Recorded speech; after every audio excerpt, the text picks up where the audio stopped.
সিরাজগঞ্জে school, college ও বিশ্ববিদ্যালয়ে ছাত্রছাত্রীদেরকে নিয়ে বিশিষ্ট নাট্যকার ও অভিনেতা আলী জাকের গ্রন্থপাঠ প্রতিযোগিতায় বিজয়ী অংশগ্রহণকারী ছাত্রছাত্রীদের মাঝে পুরস্কার বিতরণ করা হয়েছে। বৃহস্পতিবার সকালে বীর মুক্তিযোদ্ধা আফম মাহবুবুল হক পাঠাগারের আয়োজনে আলী জাকের গ্রন্থপাঠ প্রতিযোগিতার ১৬ জন প্রতিযোগীর হাতে সনদ ও পুরস্কার তুলে দেয়া হয়। এ সময়ে প্রতিযোগীদের হাতে সনদ ও পুরস্কার তুলে দেন বীর মুক্তিযোদ্ধা আফম মাহবুবুল হক পাঠাগারের প্রতিষ্ঠাতা সভাপতি সাংবাদিক ইসমাইল হোসেন ও সম্মিলিত সাংস্কৃতিক জোটের সাবেক সাধারণ সম্পাদক সাংবাদিক দিলীপ গৌর।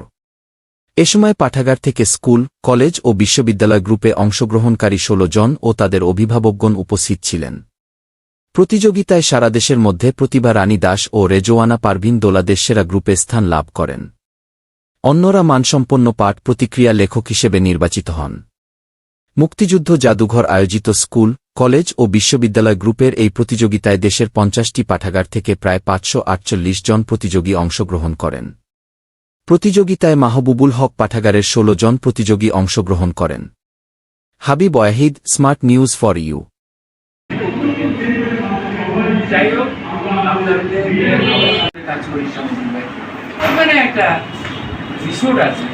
একটা রুমের ভাড়া আমরা ২৫ দিন তাও মানুষ